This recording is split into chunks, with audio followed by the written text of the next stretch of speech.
जब पति ही नहीं रहा तो ससुराल कैसा। अर्चना ने सुनीता की चुनरी और शिवेश की धोती को पकड़कर जोर से बांधा और बोली, ननद रानी, कस कर बांध दिया है। आप दोनों का गठबंधन अब जिंदगी भर नहीं खुलेगा और ना ही इस रिश्ते को कभी आप दोनों अलग हो पाएंगे। सुनीता ने सजल नेत्रों से भाभी की ओर देखा और फेरों के लिए उठ खड़ी हुई। फेरों के वक्त उसका ध्यान 7 वचनों पर कम, अपने अतीत पर ज्यादा था। एक एक कदम के साथ अपनी एक एक यादों को दोहरा रही थी। सुनीता सोचकर शहर उठती है अपने अतीत को। गांव की मान्यता की बलि चढ़ चुकी थी। सुनीता की लड़की के मासिक होने से पहले विवाह करते हैं, यानी लड़की का कन्यादान तब किया जाए जब लड़की शुद्ध हो, तो माता पिता को सीधे स्वर्ग मिलता है। सुनीता 11 साल की, ठीक से शादी और गठबंधन का अर्थ भी पता नहीं था। हाँ, वो खुश जरूर थी कि वह दुल्हन बनेगी। हर गीत में लोग उसका नाम ले रहे थे, शादी के कार्ड पर उसका नाम और ढेर सारा जेवर, अच्छी अच्छी साड़ियाँ सिर्फ उसके लिए। सुनीता की शादी हो गई, ससुराल भी चली आई, पर मज़ा नहीं आ रहा था। वो दोस्तों, वो खेलना, वो दौड़ना सब छूट गया। वो खेलना चाहती थी पर सभी उसे कर्तव्य और जिम्मेदारी का बोझ देने चाहते थे।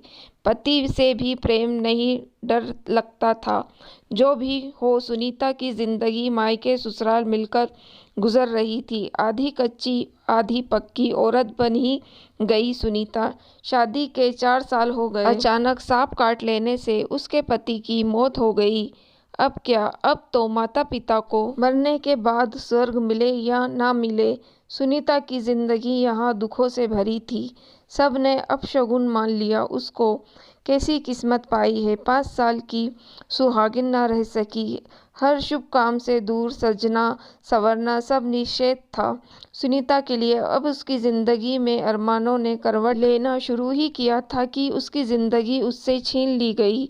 सामाजिक रस्मों के नाम पर उसे बेजान बना दिया गया। सफ़ेद साड़ी में लिपटी, काम के बोझ तले दबी जी रही है या मर रही है, किसी को कोई फर्क नहीं था। माता पिता भी सोच रहे थे, विधवा बेटी को यहाँ लाकर क्या करूँगा, कम से कम अपने घर में तो है। जबकि सुनीता का कोई नहीं था। ससुराल में भी एक पेट खाने के लिए काम करना पड़ता था और ताने सुनना पड़ते थे। ऐसे ही 3 साल गुजर गए। सुनीता के बड़े भाई की शादी थी।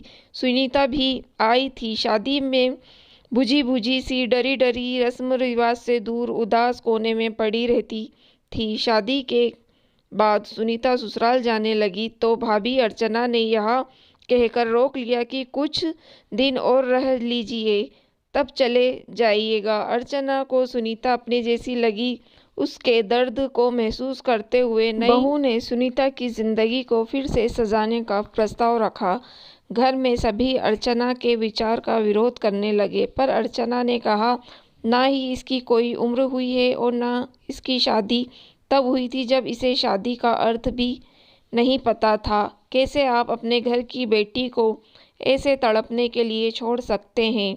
मैं इस घर की बहू हूँ और मेरा फर्ज बनता है कि मैं इस घर के हर एक व्यक्ति की खुशियों के बारे में सोचूं।